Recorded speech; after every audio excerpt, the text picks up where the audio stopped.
An economist by the name of Ramin Shokrizade decided to post a blog over at Gamasutra last month evaluating the economy of Guild Wars 2. As part of his analysis, he suggested the early game, or the low level, the pre-in-game economy is essentially broken, and he provides some depth as to how to examine MMO economies and how they work. So, in this, he also presents why he thinks that it might be out of whack. So, let's go take a look at that.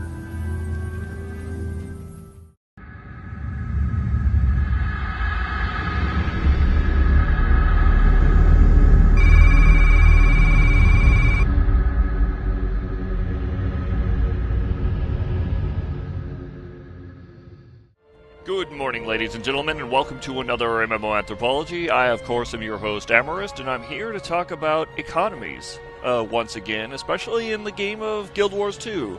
I'm here in the extremely lovely city of Radasum on the Dragonband server, and I'm going to talk to you about a post made by Ramin Shokrizade, where he talks about how the early game economy of Guild Wars 2 may be broken. The blog post appeared over at Gamasutra last month, and the Economist talks about the low-level economy and compared it to the end-game economy. And it concluded, essentially, that the early game is broken.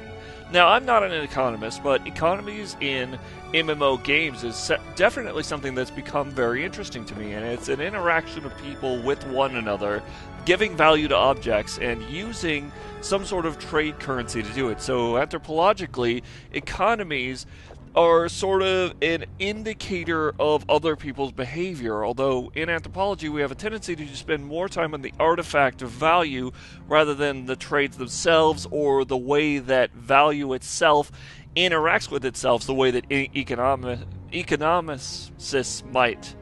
So, what I'm going to do is work more out of what he says than what I know on the subject, and then work out from there and see if we can really conclude that the early game of Guild Wars 2 is broken. Now, his description of the difference between virtual world, or MMO game economies, and real world economies, I think is very poignant to how communities in virtual worlds emerge. And one of that facts is that they're not already pre-populated, except for with NPCs and lore in a world, golems, etc. You don't already have people in a virtual world, especially a video game, because they're pre-made. They're structured spaces, as I discussed in my structured cultural spaces video. And this is a very strong point in how he talks about MMO economies. The players fill into the mechanics and spaces of the game, and this way they eventually reveal implied spaces both economically and culturally. So this is what he says about virtual economies. Virtual economies are upside down from real economies, in that this causes many conventional economists to come to false conclusions when evaluating these environments.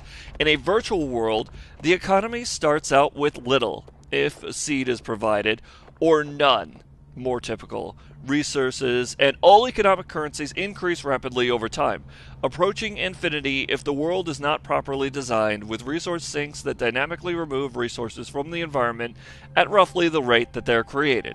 Now, for those of us who have been playing MMO games for a while, we've realized that most MMORPGs of the modern era, especially those that grew out of the concept that World of Warcraft developed, essentially have two games going on. They have the low-level game and the high-level game. One that happens with two people who are leveling, and one that happens to people who have hit the level cap.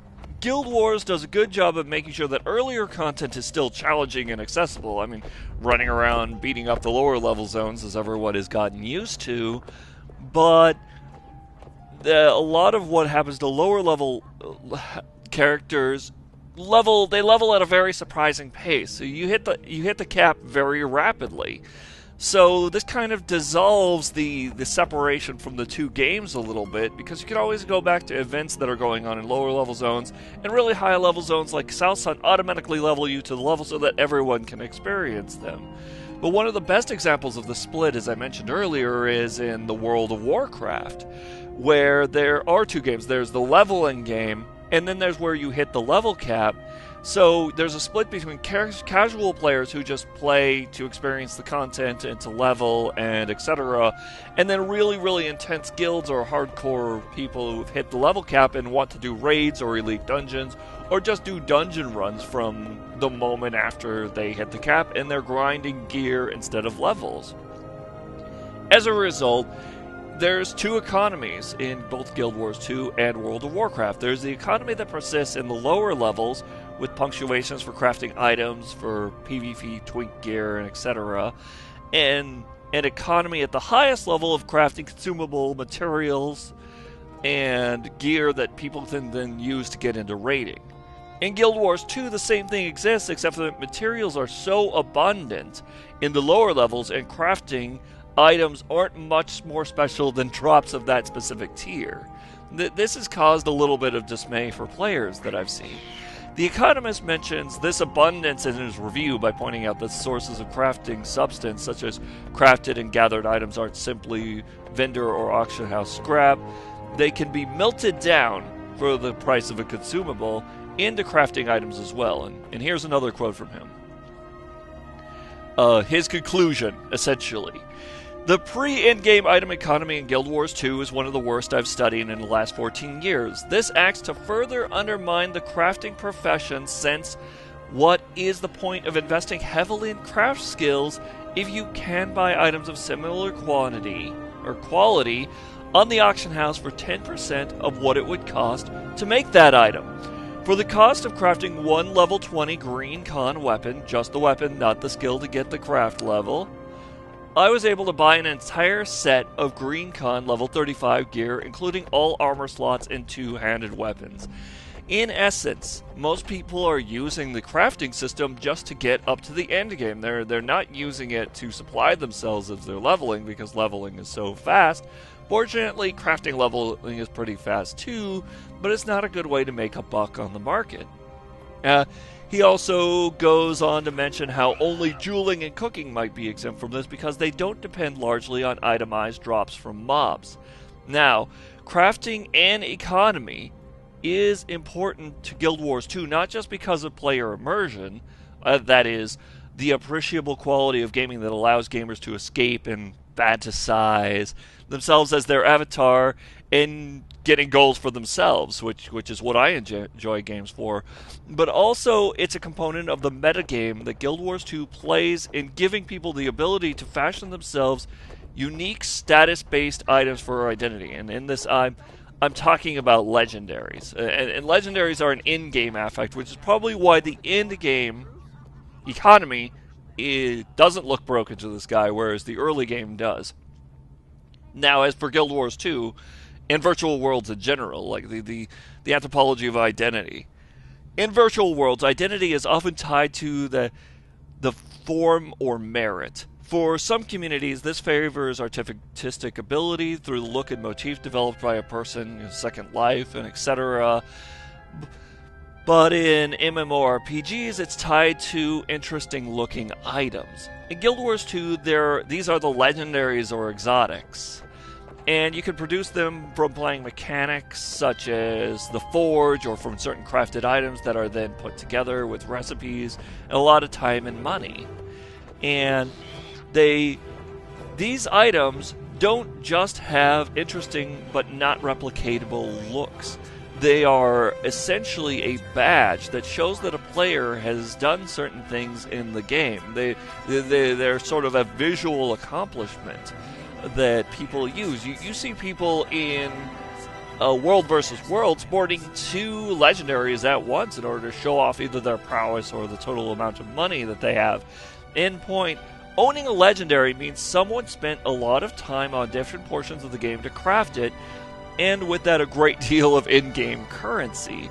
Of course, legendaries also represent portions of the end-game economy, and the low-level economy exists only to prop people up to that level so that they can make them.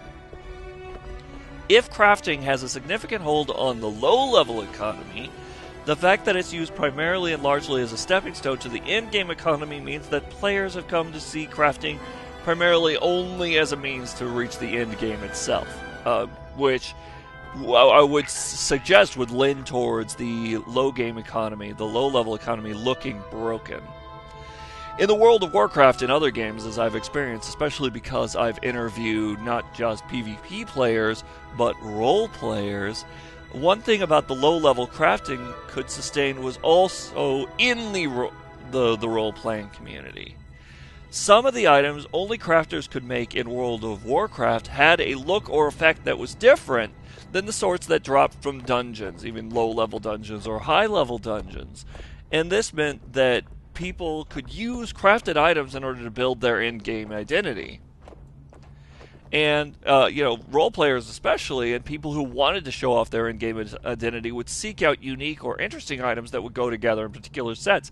And you can even look at the way that I built my character here. Like, in Guild Wars, we get to color our outfits, which is really nice. But I've carefully put her together to make her look more like a flower than anything else. She's green, some orange on her, and then of course the purple on her head. She's a Sylvari, which makes her a plant person. So ideally I wanted an outfit that would make her look kind of like Gawain the Green Knight. I just need to fix these boots or something like that. Now in Guild Wars 2, this is less of an effect. In fact, almost all the crafted items look exactly the same to one another. They're boring, they're bland.